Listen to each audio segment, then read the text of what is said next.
오늘 주신 말씀 이사야서 58장 1절에서 14절 제가 먼저 읽고 교독해서 읽도록 하겠습니다. 크게 외치라. 목소리를 아끼지 말라. 내 목소리를 나팔같이 높여 내 백성에게 그들의 허물을, 야곱의 집에 그들의 죄를 알리라.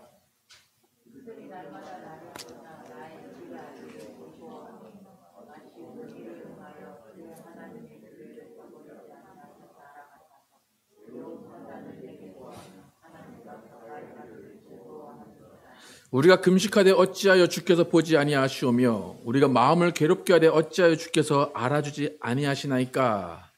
보라, 너희가 금식하는 날에 오락을 구하며 온갖 일을 시키는도다.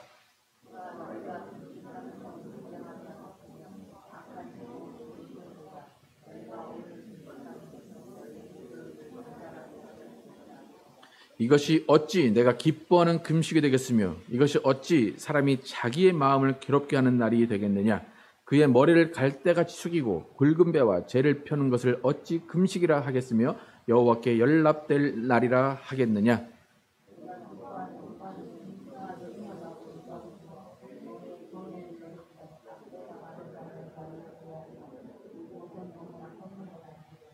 또 줄인 자에게 내 양식을 나누어 주며 유리하는 빈민을 집에 들이며 헐벗은 자를 보면 입히며 또 내 골육을 피하여 스스로 숨지 아니하는 것이 아니겠느냐.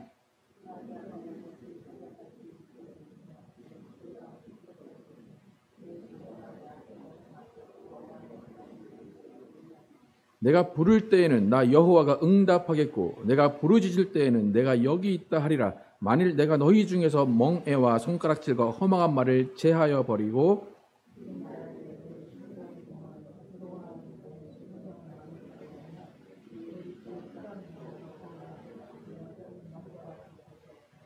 여호와가 너를 항상 인도하여 메마른 곳에서도 내 영혼을 만족하게 하며 내 뼈를 견고하게 하리니 너는 물된 동산 같겠고 물이 끊어지지 아니하는 샘 같을 것이라.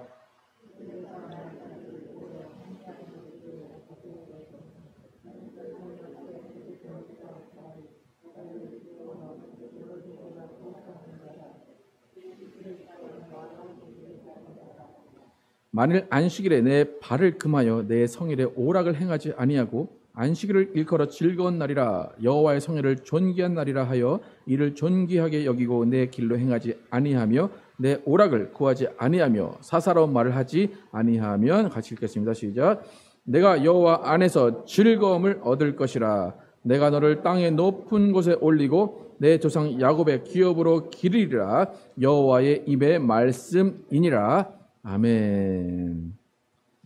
하나님 안에 즐거움 얻는 법이라는 제목으로 오늘 나누겠습니다. 하나님은 기뻐하기를 원하시는 분이십니다. 하나님을 기쁘시게 하는 방법은 여러 가지가 있지만 그 시작은 예배입니다. 예배를 통해서 하나님을 만나고 예배 가운데 하나님을 찬양하면서 하나님의 말씀을 들으면서 하나님이 언제 어떻게 기뻐하신가를 배우고 그것을 실천해 가는 것입니다. 하나님이 기뻐하시는 예배는 하나님이 원하시는 방법대로 하는 겁니다. 하나님이 원하시는 때에 하는 겁니다. 하나님이 원하시는 제물을 드리는 것입니다. 그러니까 하나님이 기뻐하신다라는 것은 하나님이 기뻐하시겠다라고 정하신 것에 순종할 때 하나님은 기뻐하시는 겁니다.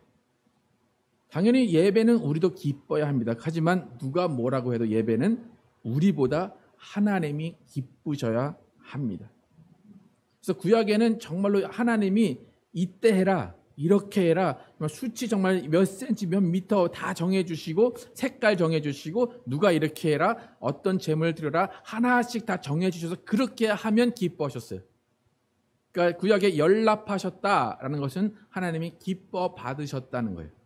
하나님이 말씀하신 방법대로 하지 않으면 연락되지가 않았어요. 그건 뭐예요? 하나님이 원하시는 대로 해야 하나님이 기뻐하신다는 겁니다.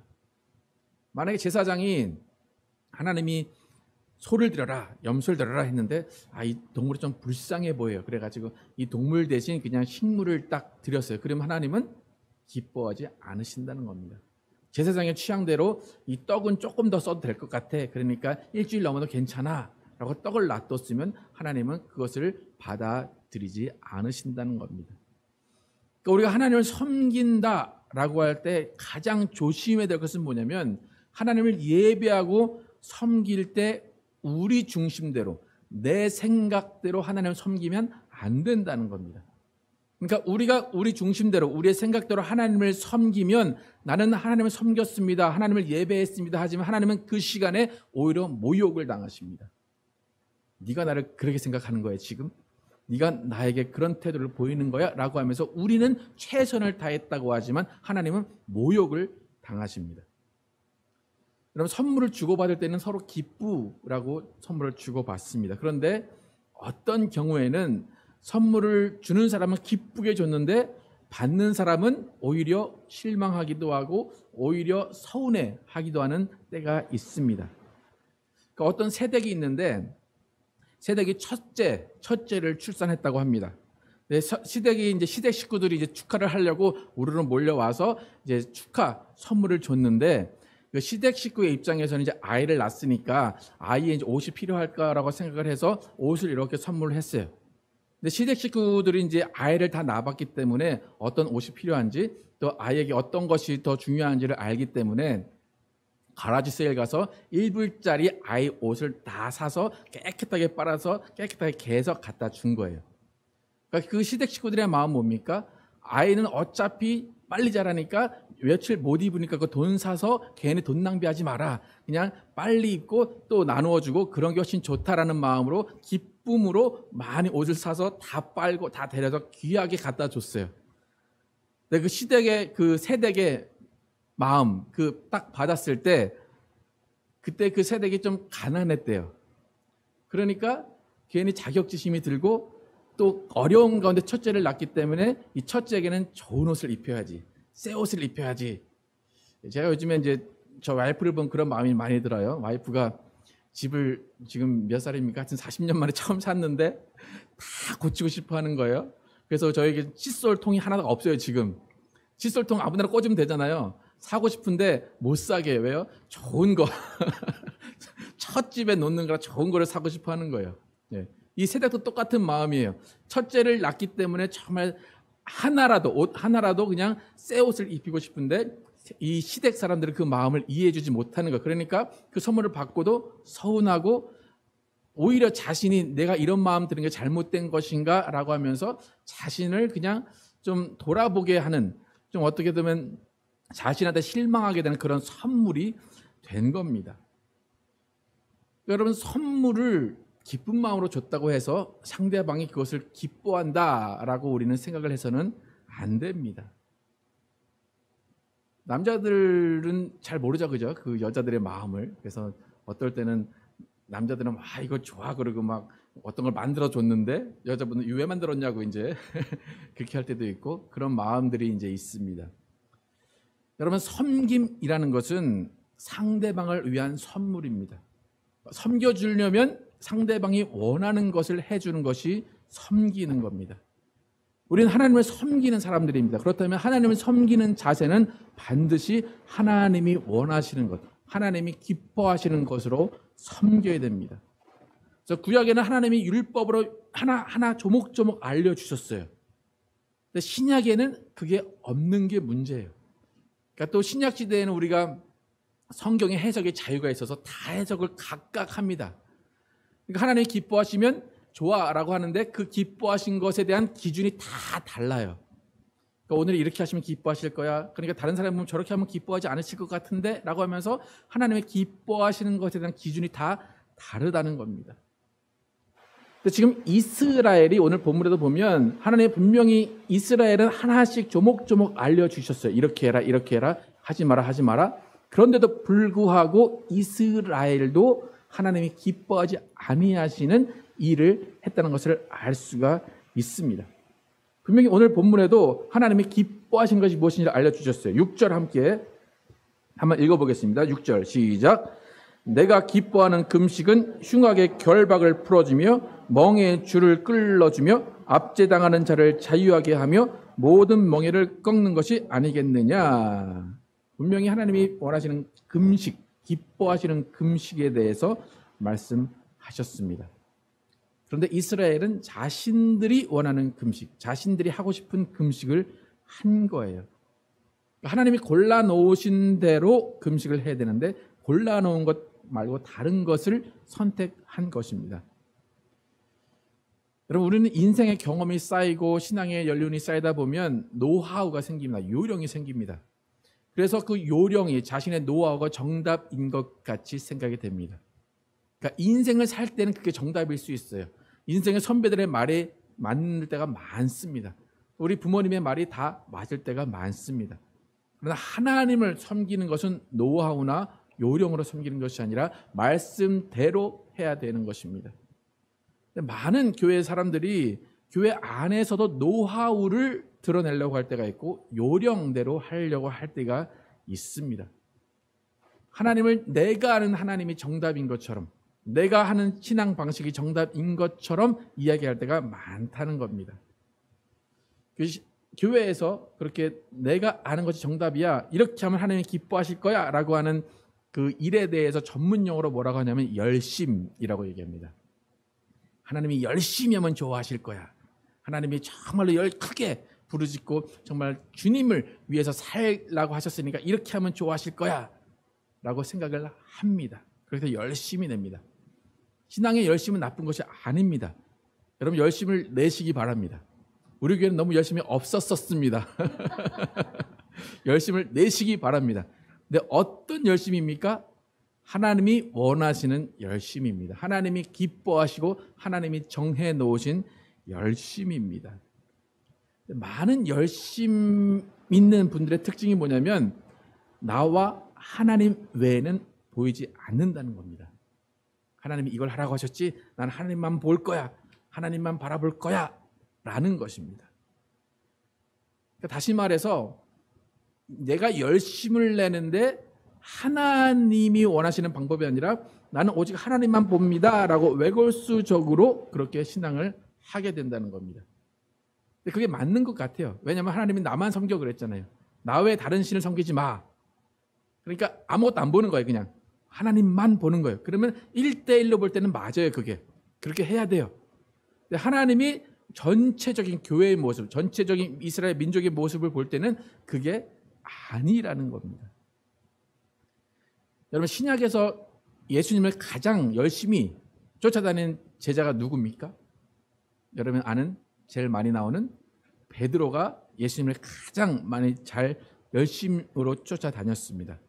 그래서 베드로는 결국 예수님을 3번 부인하고 부활하신 예수님을 만났을 때 예수님이 너는 나를 사랑하느냐, 내가 나를 사랑하느냐 물었을 때 예수님이 그 물으신 대답에 예수님, 저는 예수님 사랑합니다. 예수님 이미 아십니다. 고백합니다. 예수님이 베드로에게 하신 대답은 뭡니까? 내 양을 먹이라, 내 양을 치라, 그겁니다. 베드로가 예수님 사랑합니다 하면 예, 고맙다, 너하고 나하고 잘 지내보자, 그게 아니라 예수님과 베드로의 관계가 아니라 네가 나를 사랑하면 내 양을 가서 쳐, 내 양을 가서 먹여, 예수님이 그렇게 말씀하셨다는 겁니다. 그러니까 뭐냐면 베드로는 예수님만 바라봤어요. 예수님 사랑해요. 근데 예수님은 베드로의 고개를 싹 돌려서 다른 사람을 바라봐, 나만 바라보지 말고 다른 사람을 바라봐 라고 해서 시각을 바꿔 주신 겁니다. 예수님이 이 땅에 오실 때 인자는 섬김을 받으러 온 것이 아니다 말씀하십니다. 우리는 하나님을 섬겨야 됩니다. 그런데 예수님은 인간의 섬김을 받으러 오지 않았다, 또 나는 사람의 증거를 받지 않는다 말씀하십니다. 그러니까 이 하나님과 예수님이 원하시는 섬김의 방법이 무엇인지를 바로 알아야 하나님과 예수님을 바로 믿을 수가 있다는 겁니다. 아까도 분명히 말씀드렸지만 우리가 이렇게 하면 하나님이 기뻐하실 거야, 이렇게 하는 게 하나님이 원하시는 섬김이야 라고 해서 우리 방식대로, 나만의 방식대로 밀고 나가면 오히려 신앙의 독이 될 수 있다는 겁니다. 오늘 본문은 그걸 말하는 거예요. 오늘 본문 1절에 보면 하나님께서 이사야에게 야, 너 가서 나팔 소리같이 큰 목소리로 이스라엘의 죄가 있다라고 말해라, 그렇게 선포하십니다. 하나님이 이스라엘에 분명히 죄를 지었다고 그랬어요. 그래서 1절에 너는 죄를 지었어 말씀하셨어요. 그래서 그걸 알려줘 그랬어요.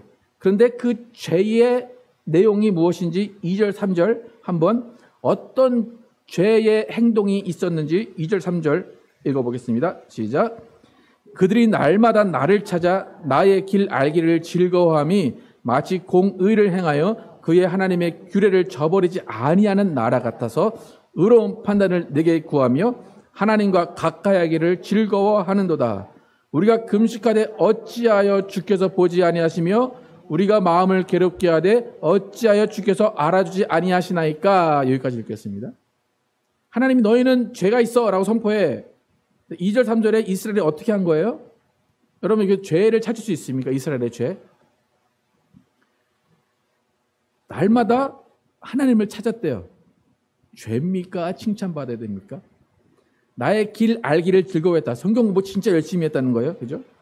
마치 공의를 하여 하나님의 규례를 저버리지 않는 나라 같다. 모든 말씀을 다 지켰다는 거예요. 또 하나님 가까이 하기를 즐거워했어요. 그리고 금식까지 하면서 하나님을 열심히 찾았어요.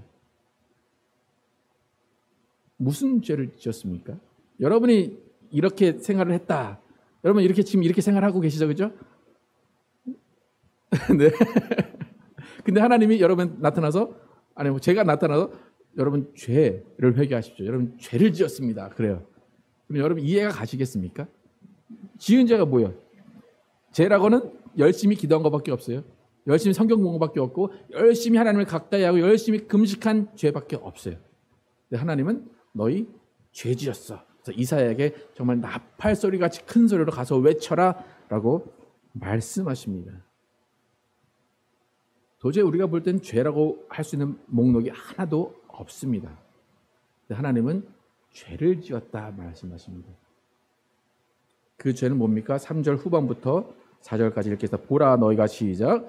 보라 너희가 금식하는 날에 오락을 구하며 온갖 일을 시키는도다. 보라 너희가 금식하면서 논쟁하며 다투며 악한 주먹으로 치는도다. 너희가 오늘 금식하는 것은 너희의 목소리를 상달하게 하려는 것이 아니니라. 이것이 어찌 내가 금식하는 금식이 되겠으며 이것이 어찌 사람이 자기의 마음을 괴롭게 하는 날이 되겠느냐. 그의 머리를 갈대같이 숙이고 굵은 배와 재를 펴는 것을 어찌 금식이라 하겠으며 여호와께 연락될 날이라 하겠느냐. 6절 내가 기뻐하는 금식은 흉악의 결박을 풀어주며 멍에의 줄을 끌어주며 압제당하는 자를 자유하게 하며 모든 멍에를 꺾는 것이 아니겠느냐. 또 줄인 자에게 내 양식을 나누어주며 의리하는 빈민을 지배해드리며 헐벗은 자를 보면 입히며 또 내 골육을 피하여 스스로 숨지 아니하는 것이 아니겠느냐. 분명히 열심히 하나님께 하나님만 바라보며 섬기고 성경 공부하고 하나님만 가까이 했습니다. 하나님은 죄라고 말씀하십니다. 근데 하나님이 기뻐하는 금식은 여러분 이게 4절 아까 읽었는데 6절 7절 하나님이 기뻐하는 금식 이게 금식입니까 아닙니까? 우리의 기준에 여러분 금식 이렇게 해보셨습니까? 금식은 뭡니까? 일단 첫 번째는 뭐 해야 됩니까? 굶어야 되고 두 번째 뭡니까? 골방에 들어가서 아무도 안 만나야지 금식이죠, 그죠? 누구 만나면 먹어야 되잖아요, 그죠? 네.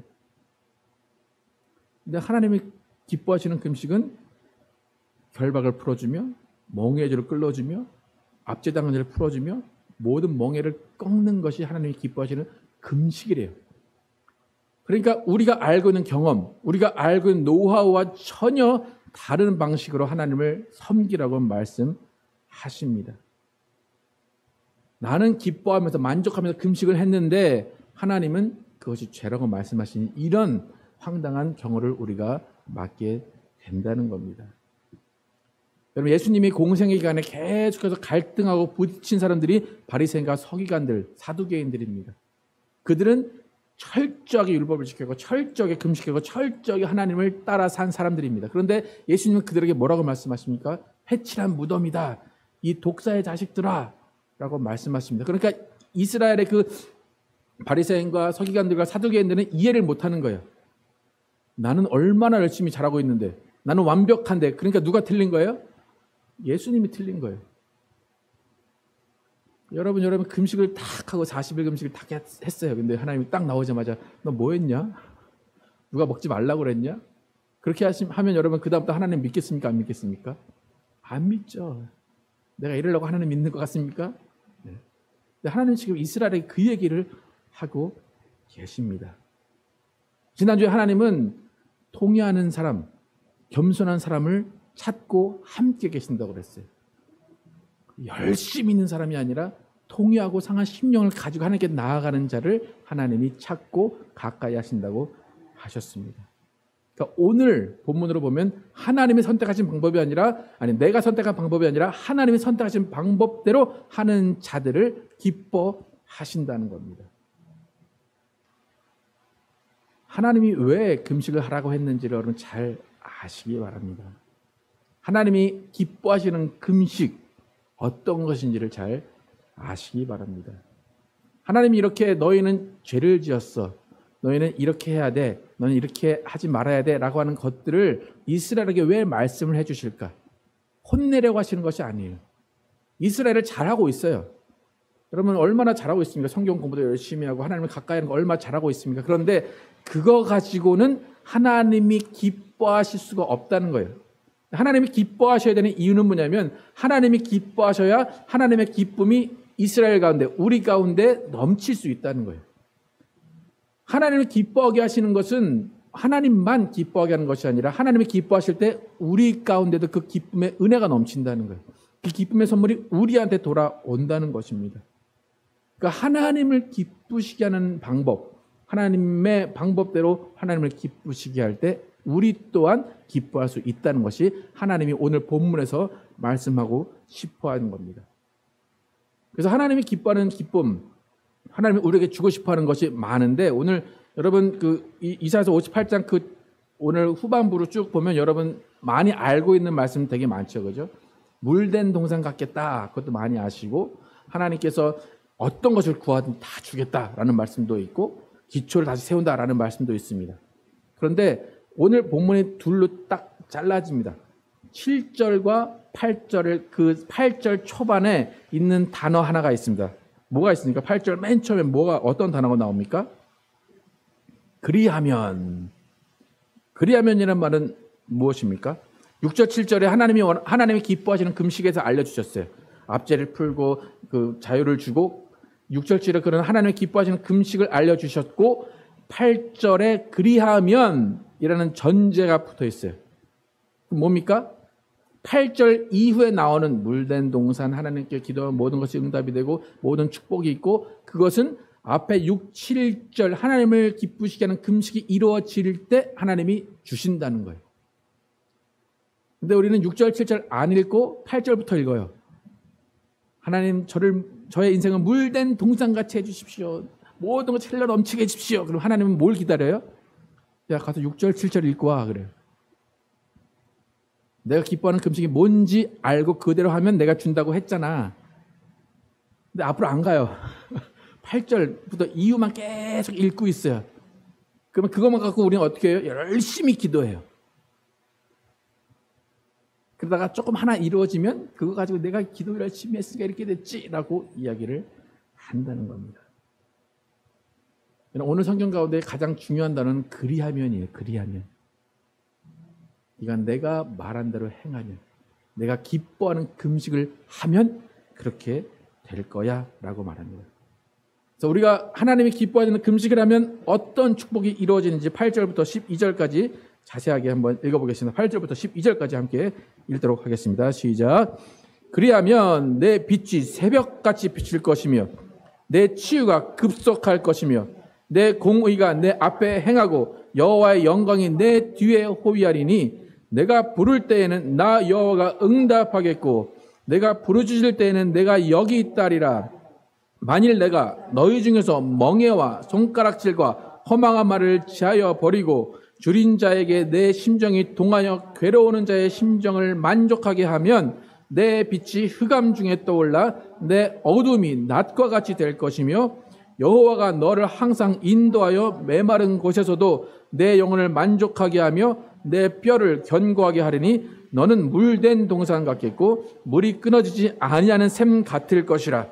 내게서 날 자들이 오래 황폐한 곳들을 다시 세울 것이며 너는 역대에 파괴된 기초를 쌓으리니 너를 일컬어 무너진 데를 보수하는 자라 할 것이며 길을 수축하여 거할 곳이 되게 하는 자라 하리라. 이 모든 축복이 임하려면 그리하면 이 충족이 돼야 됩니다.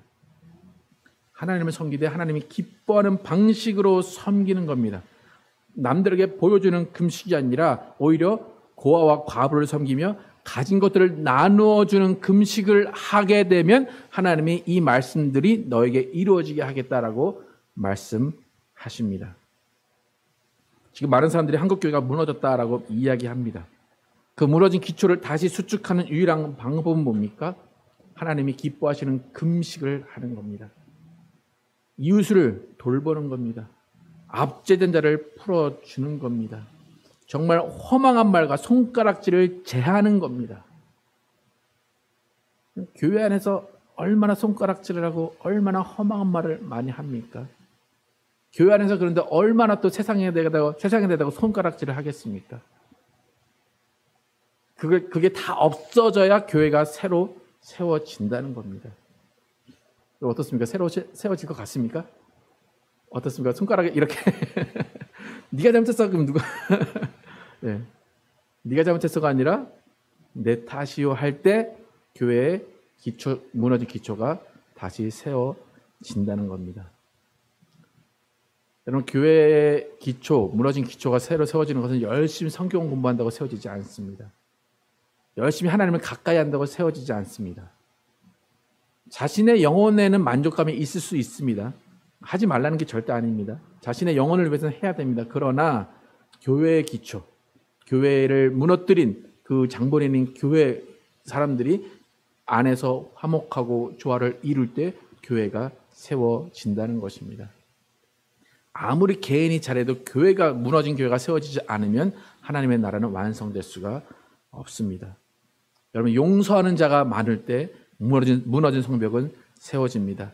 나누어주며 베푸는 자가 많을 때 예수님이 오시는 길은 반드시 회복이 됩니다. 하나님이 기뻐하는 금식 무엇인지 한번 읽고 설교 마치겠습니다. 6절, 7절. 한번 하나님이 기뻐하는 금식, 우리가 해야 되는 금식이 어떤 건지 6절, 7절 읽겠습니다. 시작. 내가 기뻐하는 금식은 흉악의 결박을 풀어주며 멍에의 줄을 끌어주며 압제당하는 자를 자유하게 하며 모든 멍에를 꺾는 것이 아니겠느냐. 또 줄인 자에게 내 양식을 나누어 주며 유리하는 빈민을 지배드리며 헐벗은 자를 보면 입히며 또 내 골육을 피하여 스스로 숨지 아니하는 것이 아니겠느냐. 마지막에 내 골육을 피하여 스스로 숨지 않다. 이거 뭐냐면 내 친척이 어려워요. 그러면 괜히 모르는 척하는 거 이렇게 남들이 도와줄 때까지. 그게 아니라 뭐예요? 내 친척이 어려우면 내가 먼저 가서 도와줄 때 하나님께서 8절부터 말씀하신 물된 동산 같은 인생을 살게 하십니다. 여러분, 하나님이 기뻐하시는 일을 하시길 축복합니다. 하나님 안에서 하나님을 기뻐하시게 할 때 여러분 안에 즐거움이 넘칠 것입니다. 그래서 하나님이 하라고 하신 이웃을 돌보고 이웃을 섬기는 일을 통해서 여러분의 인생 가운데 하나님의 축복이 넘치기를 예수의 이름으로 축복합니다.